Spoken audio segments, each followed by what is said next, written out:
hogaamiyaasha wadamada Faransiiska, Jarmalka iyo Talyaaniga ayaa booqday caasimadda Kiev si ay madaxweynaha wadanka Ukraine taageero iyo garabsaar ugu muujin lahaayeen dagaalka uu kula jiro xukuumadda Moscow.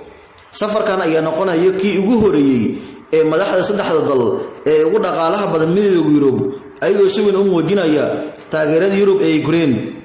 Midkood wali ma aysan booqanin Ukraine tan iyo duulaankii Ruushka ee bishii February.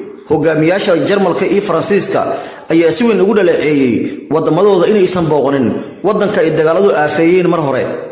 madaxweynaha Ukraine ayaa la kulmay hogaamiyaasha saddexdan dal isagoo kala xaajooday arrimo ay ka mid tahay sidii uu heli lahaa taageero military iyo in Ukraine ay doonayso inay ku biirto wadamada midowga Yurub.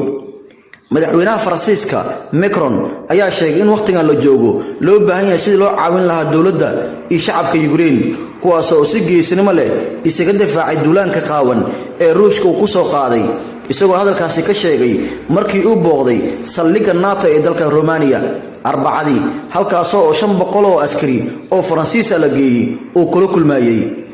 dhammaan saddexda wadan ayaa si weyn u taageersan in Ukraine ay ku biirto ururka NATO inkastoo ay taasi ku kala duwan yihiin. waxaa la filayaa in go'aan laga gaaro in dalka ay dagaaladu aafeeyeen uu heli karo jagada musharaxnimada midowga Yurub. waxaa la filayaa in shir madaxeedka Yurub ee dhacay 23 ilaa 24 bishan June. arrintaas ayaa si weyn loogu falanqeynayaa haddii lagu guuleysto ka mid noqoshada Ukraine midowga Yurub waxay noqon doontaa mid ku guuleysatay yoolkeedii sanadaha badan soo jiray. dhanka kale, wasiirada gaashaandhigga ee dalalka xubnaha ka ah isbahaysiga NATO ayaa shir isugu imaanayo si ay u arrinsadaan gargaarka military ee Ukraine.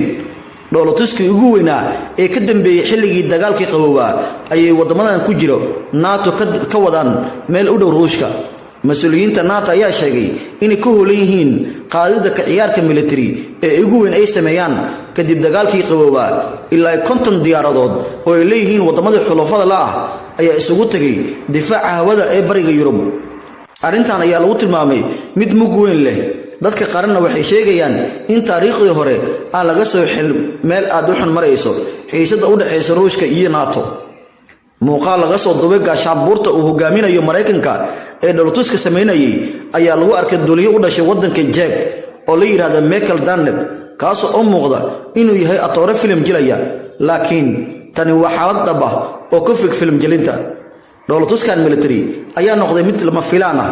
diyaarad aan la garanin cidda leh ayaa ku soo dhawaatay saldhigga ciidamada cirka ee NATO xilli ay meel xun marayso xiisada u dhaxaysa Ruushka iyo NATO. qalad yar ayaa u horseedi kara dagaal aad u weyn. dalalka reer galbeedka ayaa xukuumadda Kiev garab taagan tan iyo markii uu dagaalka bilowday 24 bishii February ee sanadkan 2022. Mareykanka ayaa maanta ku dhawaaqay inuu gargaar military hor leh oo ku kacay $1 bilyan oo u diray Ukraine, waxaana qalabkaasi ka mid ah gantaalada casriga ah. wasiirka gaashaandhigga Mareykanka Lloyd Austin ayaa sheegay inuu wax kasta u sameyn doono sidii waxa xaqiijin lahaa in Ukraine ay hesho dhammaan hubka ay u baahan tahay.